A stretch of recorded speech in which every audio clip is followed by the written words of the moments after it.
All right, UFC 263 is this Saturday in Glendale, Arizona, and I have none other than former UFC flyweight Jimmy the Brick Flick on here to help me break it all down. Jimmy, how are you?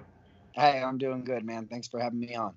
It's good to see you. And do you know what today is? Today is actually day number 60 from when you actually shocked the MMA world and retired. So I have to address this. And I mean, I think people that are watching this would want to throw me in a flying triangle choke if I didn't ask you. Do you still stand by your decision? Are you feeling pretty confident that you're retired for good? Yes, I am. I have only been to the gym one time, and that was to train with a buddy that was going out of town for a while, and he wanted to grapple.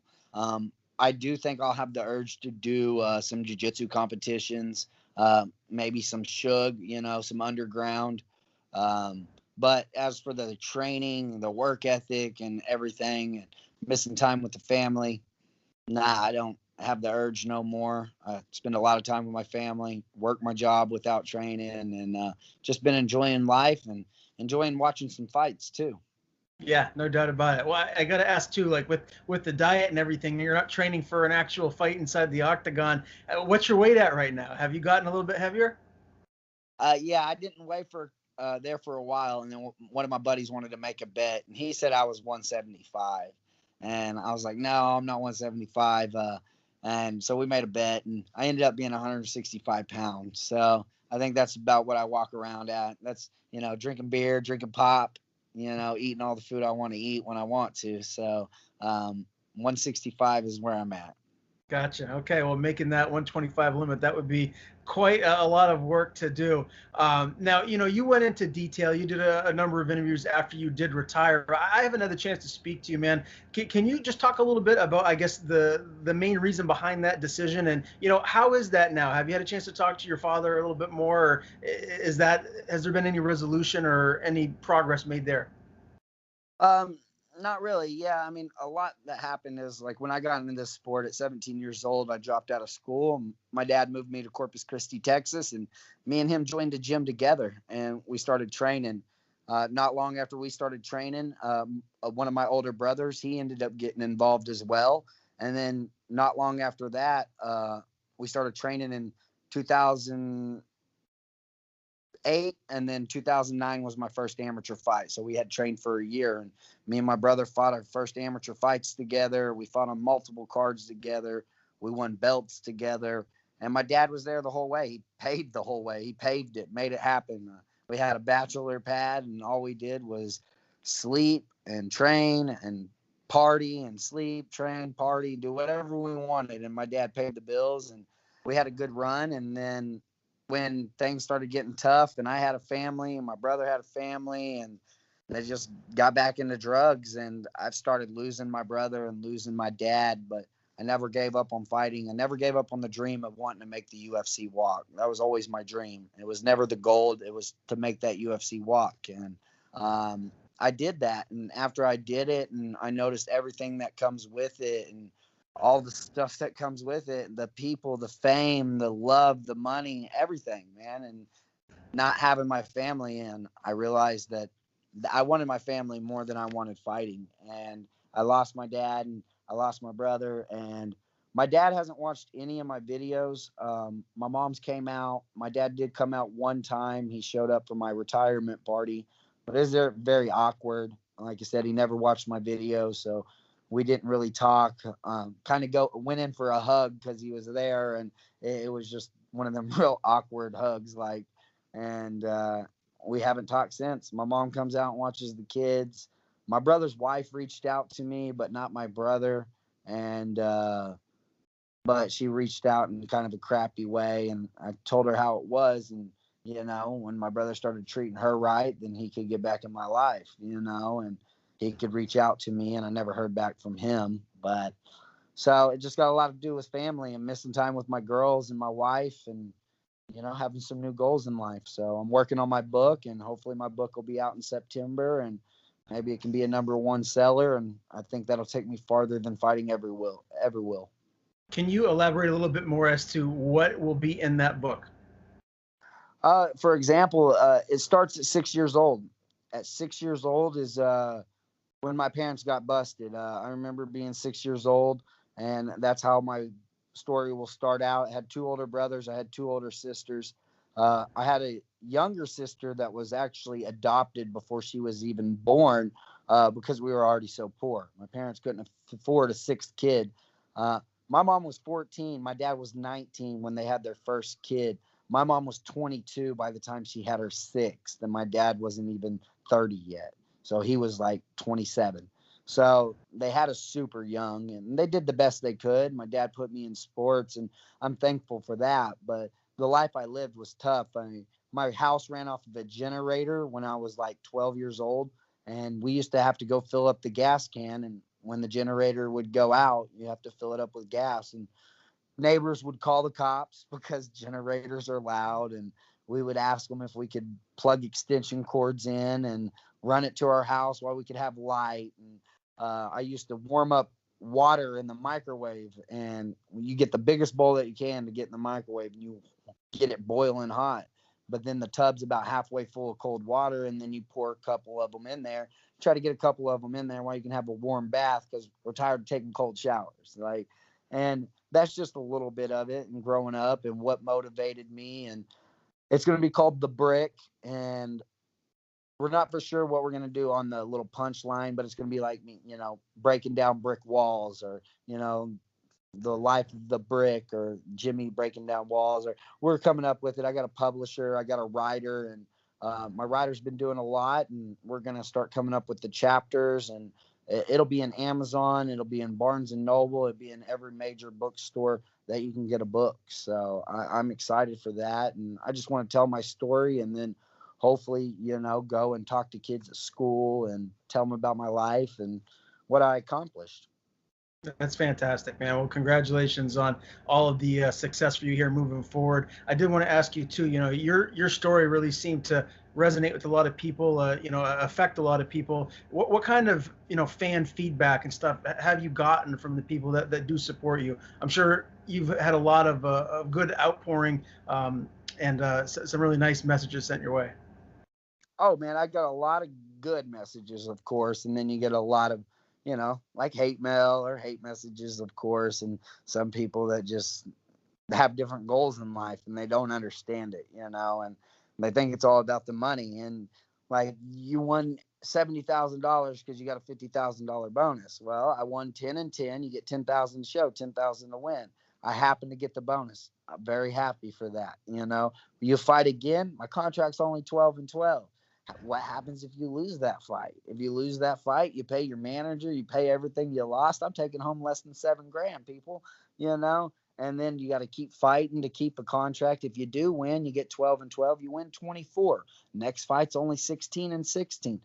It's not a lot of money until you get 5-6 fights in. And I don't have the urge to go for that no more. And that's what a lot of people don't understand. But the really good feedback that I got back, I had an old UFC vet.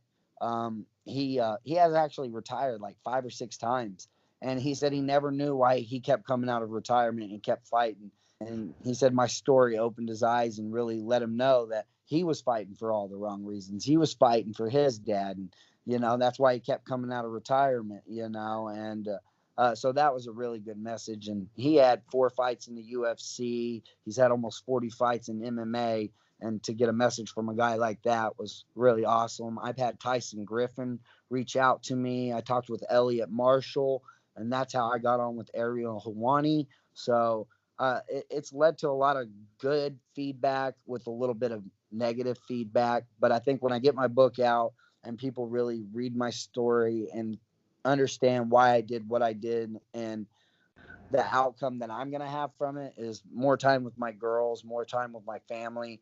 My 9-year-old's doing cheerleading. My 4-year-old, she wants to wrestle. So, I mean, I didn't get a boy, so I'm going to try with her. So she wants to wrestle. We're going to try wrestling. But if I'm working a full-time job and I'm still fighting, like I'm never going to see my kids. I'm never going to see my family, And then if you get past 4 or 5 fights, and then I start making 30,000 to show, 30,000 to win, which is not common in the flyweight division unless you're winning the title. So I could have ended up getting a title shot and still been getting paid 16 and 16 or 18 and 18, but it wasn't about the money. It wasn't about the fame. It wasn't nothing about that. It was about the love of the sport and having my family and all that. And it's not there no more. So now I want to focus on my family and other long-term goals in life. So Yeah, makes sense. How old are you now? 30 years old. So you're still a young man. You'd have plenty of time to come back if that ever changed, if you ever did decide that. One last question about you and your career before we dive into UFC 263. I did see a little bit of back and forth or a little bit of trash talk on Twitter from Cody Durden, a guy that you fought and beat. Give me your thoughts on that. Is that something that would ever entice you to come back, or are you just behind it or past it and you're not even thinking about it? If I was just to start off, I was supposed to fight the champ's brother, people. Like, I was supposed to fight the 125 pounds champ brother. Like, that's the biggest story to have to lead up to fight the flyweight champ, So, like, Cody calling me out and put my name in his mouth only keeps me more relevant, even though I'm not trying to be relevant anymore. Like, it just keeps my name out there. And it actually backfired on him. Like, I told him, I was like, dude, if you want to keep your job, you need to go win. Like, don't worry about me and what he calls my silly retirement. And he wants to fight me. So he says he blew out his knee. It's a fact. He did blow out his knee. But if he wants to tell you the truth, he blew out his knee when I hooked his leg with the fucking triangle. He even said it to me after the fight when we talked. He was like, when you grabbed my knee, did you hear it pop? I'm like, nah, man, I didn't. I'm trying to choke you, And then he ended up having a knee problem. Did he land some shots and hurt me? I mean, he landed shots. Did anybody ever see me wobble? Did I ever get dropped? I mean, he slammed me, took me down, took my back, had me in the worst position in MMA, and I got back up, got to my feet, and I kicked him in the head, and he caught it, and I pulled off a flying triangle. So I think the fight wouldn't have been no different. I think I would have pushed the pace. He would have died down, and I still would have choked him out in either of the rounds. So it doesn't excite me to come back. Why he keeps talking about me, I don't know. But I think he needs to focus on getting a win because he is 0-1-1.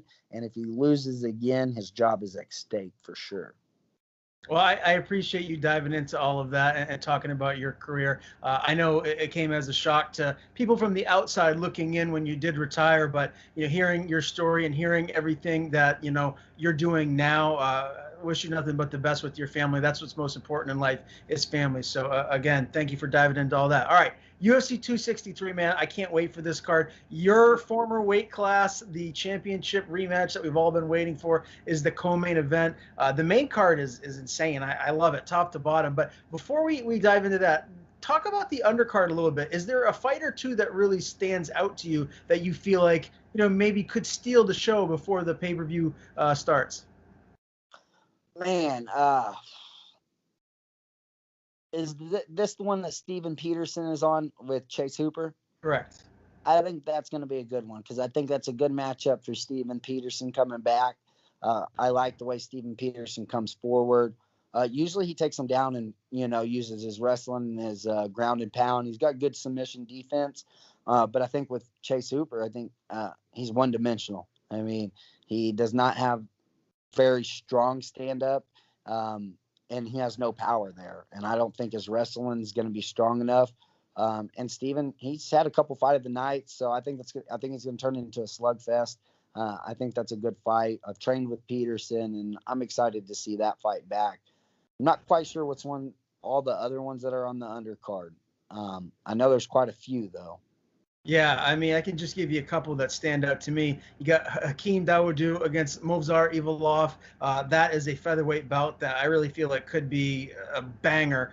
Both of those guys are great in the stand-up, and obviously you got Movsar that has that wrestling pedigree. When you look at that fight stylistically, do you feel like, I mean, Evloev is a heavy favorite. Do you feel like this is his fight to lose? Yeah, it's tough. And them Russians, they come in and they always get that high favorite, and they're supposed to dominate and win. And I was actually supposed to fight on a card with him when he was supposed to fight Nate, and he ended up testing positive for COVID on that one card that Cody had pink eye, I believe. So I've been watching him for a while, but I think he's going to use his wrestling and wear I can't even pronounce the dude's name, but I like his striking. But I think the Russian's just going to use his wrestling, take him down, pound him out. Yeah, another fight I wanted to get your take on. We got Brad Riddell and Drew Dober, a lightweight bout, which Yes. is going to be fireworks, man. Break this one down for us. How do you see this one shaking out? Dude, I love Brad Riddell, and he's fighting on the card with Izzy, and they're both big fighters from Australia, I believe. So I know Brad Liddell is, or he's from like New Zealand or something like that. I think that's what it is. They're both from New Zealand, and I like Brad Liddell and I like Drew Dauber. But Drew Dauber, I believe he's coming off that loss too. He was killing it, right? Did he lose his last fight? Yeah, let me see here. I'll just pull it up. His last fight, it was Makachev, Islam Makachev. Yeah, so that was Yeah. arm triangle choke from half guard. See, I had Drew Dauber in that fight too because I like Drew Dauber's his wrestling and then just the way he likes to stay in the pocket and throw. I think that's a possible, like you said, fight of the night right there, dude. Because I think they will both throw down, and I think everybody's excited to have fans too, and it's going to be a lot of fans down there in Arizona. So I think it's going to be a great card, and I think that fight right there is going to be great. Yeah, some big boys too. Eric Anders and Darren Stewart are going to run it back. It seemed like Eric Anders was getting the better of him before that fight was stopped the last time, and it was a no contest. Do you feel like they're just going to continue that, and Anders is going to get the winner? Do you think the dentist might be able to give Anders a cleaning? After that last fight, I actually had Stewart in the first fight, and we'll get you a blanket, baby. Granny's right there. I actually picked up Stewart in that fight because I like Stewart. He's got good takedown defense and he's got solid stand up. And Eric Anders usually he's an old football player. He's got good striking, and that's what he usually does is strike. So I thought it was a great matchup for Stewart. And dude, that last fight was brutal, man. And if he wouldn't have threw that accidental knee, there was no coming back from Stewart. Props to Stewart for taking the fight again, though. But I would pick up Anders again from what happened in that last fight. But I'd like to see what Stewart does and see if he changes anything up to have a better outcome this time. Yeah, that'll be interesting. All right, let's dive into this main card. It kicks off with Paul Craig and Jamahal Hill, a light heavyweight bout. Hill's 8-0. He looks super promising. He's very exciting. He's tall. He's long for the division. But Paul Craig is a veteran. He's super. He's just a grinder, and he's tough, and he's good everywhere. I mean, Hill is a heavy favorite, but I feel like Craig is one of those sneaky dogs that might be able to give this youngster his first loss. It's a long shot. He's an underdog, but do you think he has a chance in this fight? With the way they've been going back and forth, I don't know if you've been on Twitter with these two a lot. So they were actually supposed to fight a while back ago, and Jamal Hill tested positive for COVID. And Paul Craig tweeted and said that he thought it was a lie, that Hill was just trying to get out of the fight. So they went back and forth, and they both been going back and forth. I like Jamal Hill. I fought on the card with him when he fought Brunson. And Brunson even missed weight against him, and he still went out there. He fought a great fight, and this will be his first fight back since then. And Paul Craig, though, like I said, he's a great underdog. If you're looking for an underdog pick, he's always a good underdog pick. I think he's going to bring the fight, but I'm going to pick up Jamal Hill, and I actually think Jamal Hill is going to knock him. Okay, I'm really excited for that one. And that only kicks off the main card. It's really an unbelievable event. The next one's a welterweight bout. You got Damian Maia and Bilal Muhammad. Muhammad's a big favorite here, but you know what? Damian Maia, as we all know, is one of the best BJJ practitioners in the world ever. And this is a guy that if it does go to the ground, he can catch you. You make one mistake and it's night-night. Do you feel like he's going to be able to pick up a slick submission here? Or do you think the bully, Bilal Muhammad, is going to keep him on the back feet and utilize his stand-up striking to get the win? Man, this is a tough for me because I love Damian Maia, but he has the worst wrestling in that division, period, And Muhammad he comes forward. He likes to throw a lot of punches. I think he's got pretty good takedown defense. You don't see him get takedown. He usually does the takedown, and he mixes up well. And I don't think he would want to take down Damian Maia, obviously. Nobody wants to put Damian Maia on his back. So That's what makes it tough. But he's also fighting on the same card as Leon Edwards. So, like, he's got to come out, and I think he's going to want to finish Damian, and I think it's going to get him in trouble.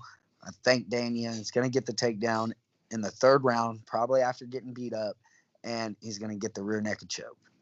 Okay, man. I'll tell you what, I've got Maya in a couple of DraftKings lineups, and you got to pick a couple of upsets if you're going to match it up right and use all your salary points that you have there. And I'll tell you what, man, that's a sneaky pick right there. You could slide him in, one of the best BJJ practitioners on the planet, to get a submission victory here and match him with, who knows, a Figueiredo or Adesanya, whoever you feel like is some of those big favorites who might get a knockout. Let's move on to the next one. This is really interesting for me, Jimmy, because Nate Diaz and Leon Edwards, this is the first time ever in UFC history that this is 5 5-minute rounds, and it's not a main event and it's not a title fight. It's because this fight is so big, the fans want to see it. The longer it goes, the better it is for the fans. Nate Diaz, I think, is best at lightweight. 155 is where I feel like he should be making his home at. But here he is at 170 going against a natural welterweight in Leon Edwards, a guy that, for the most part, looks like he's one of the absolute elites in the division. He's a heavy favorite. Does Diaz have a chance here? Man, you can never count Diaz out. But, like you said, at 170, Leon Edwards has only been beat, I think, in the UFC twice. I know once by Kamar and then maybe somebody else. But either way, it was because he was out-wrestled, and that's how you beat Leon Edwards. Diaz has no wrestling. It's like Damian Maia. They don't have no wrestling, have amazing jiu-jitsu, but he has great boxing. But I think Leon, he's a good point fighter. I honestly think he's going to clinch up a lot. He's going to put Diaz against the cage. He's just going to try to beat him up, point fight him. I do think it goes to a decision, but I think Leon wins all the rounds. I don't think it's going to be a great fight like people want it to be, because Leon's a smart fighter. He is tactical, and that's also why hasn't fought for a UFC title. He doesn't have that spark that gets them to make him want to have a title fight. I think he's only had like 2 finishes in the UFC, and then he's coming off the eye poke, and he hasn't fought for a long time. So he don't have a lot of push behind him. I would like to see Diaz get the win, but the only way I see Diaz winning is like you said, at 170, it's hard to say Diaz is going to knock him out. Diaz is a volume puncher, so he's got to outstrike you with a lot of volume, and at 170, he ain't got the power to put him out without a lot of volume. And I think Leon's a hard guy to punch. He's a hard guy to touch. So I'm going to go with Leon by decision, and I don't think it's going to be too exciting.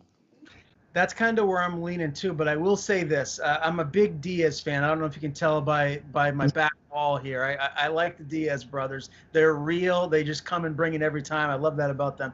Nate's best chance to win here is to get this into the 4th and the 5th round. We all know his cardio is elite as it gets. And who knows? We haven't seen Leon Edwards in a 5-round fight in the UFC right now. So we don't really know how his cardio is. If he gasses in the 4th and the 5th, yeah, might be able to take over, maybe get a late submission. So I'm interested to see that. I'm waiting for that 4th round. If it gets to that point, that's where it's going to get really interesting for me. All right, co-main event time. This is your former division, the championship rematch that everyone's been waiting for. Deiveson Figueiredo, Brandon Moreno. I just interviewed Brandon Moreno a week and a half ago.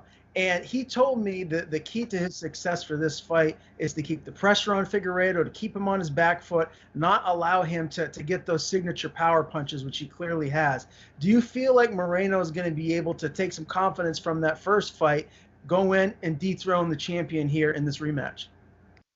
Honestly, I think that people are looking at this the wrong way. And the reason I say that is, how many fighters do you get to judge on them turning around and fighting 3 weeks later after they just won a fight? That's what we saw last time. They both turned around and cut a lot of weight and fought. I don't think Brandon cuts as much as Figueiredo. I think he cuts a lot more, because I hear he gets big like me. I mean, I get as big as like 165, 170 after my fights. I've even been as big as 175 pounds before I made the cut for me and Cody Durden. because I gorge and gorge and gorge. So I put on a lot of weight. I don't think a lot of people take that into consideration that they fought 3 weeks later. So you had a lot of weight to cut and not a lot of training to do. So I honestly think the champ's gonna defend his belt, and I think he's gonna knock out Brandon in the second round. Mm, yeah, I'm afraid you might be right. I like Brandon Moreno. I try to stay objective with these things, but I am rooting for him. But I'm leaning the same way you are, man. I think Figueiredo is super dangerous, and I agree with everything you just said. We'll see. Brandon Moreno has unbelievable heart, and we saw that in that first fight. So we'll see if he'll be able to dig deep again and make this rematch interesting. All right, now the main event: Israel Adesanya, Marvin Vettori. These guys actually fought. What was it 3.5, 4 years ago now? And it was a split decision victory for the champion Adesanya. Now, Izzy's coming off that light heavyweight championship matchup against Blachowicz, which he lost. No shame in losing to Blachowicz. He was a significantly bigger man. You could tell that in there. But now here he is back at his weight class at middleweight against Vettori. Vettori hasn't lost since he fought Izzy the first time. And Adesanya clearly is significantly better. He just looks better and better every fight, minus that Blachowicz fight. Personally, for me, I don't see Adesanya losing the belt here. I feel like he's going to come out and look sharp as he can possibly be. Do you feel like Vettori is going to be able to make this fight similar to the first one and maybe win the belt here? Honestly, no, I don't. Because if you look at the first fight, like you said, and then you look at now, Adesanya's only gotten better. And I don't think Marvin has gotten any better grappling. I don't think he's gotten any better wrestling. I was very disappointed in the Kevin Holland fight. With Kevin Holland coming in on short notice after what had happened to Kevin Holland, and then to turn around and know how to beat Kevin Holland and what to do to Kevin Holland, and to not do it. And like I was very disappointed in this fight. I didn't think his striking looked good. I didn't think his setups or anything was good at all. And I think Izzy's gonna sleep him in the first round with that left hand. I think he's gonna catch him and he's gonna put the button right on him. And it's going to be like he did against Rob Whittaker. And he was in a war with Rob Whittaker. I actually think Rob Whittaker is the only one that's going to beat Izzy. I think Rob's going to come back, and I think he can win that fight. I think he's got the stand up. He can take the shots, and he'll be able to push the pace with the wrestling. I think Vittori's got a chance, if he can get it down to the ground early and wear Izzy out. But I think I want Izzy to sleep him in the first. Yeah, I'm with you, man. I think Adesanya does win via knockout, via TKO, however you want to look at it, and it sets up that rematch that we all want to see with Bobby Knuckles. I'm a big Bobby Knuckles fan. I think you're onto something there. If there is someone in the middleweight division that can beat Adesanya, I think that's the guy. So we're going to be interested to see what happens here moving forward in that division. Again, it's going to be such a great card Saturday night on pay-per-view. Are you just staying home and watching it with the family? No, I think we'll go to my buddy's house, and he's got some kids that are the same age as my kids. So we usually go over there and catch it and hang out, sometimes play poker or, just hang out and enjoy the fights. And so that's what we'll be doing Saturday night for sure. Very cool. I appreciate you joining me, my man. It's always good to talk to you. We're going to have to do this again soon because I feel like you might have a future, maybe part-time, sitting at the desk like Michael Chiesa being an analyst. What do you think? I'm working on it, man. That'd be a dream come true.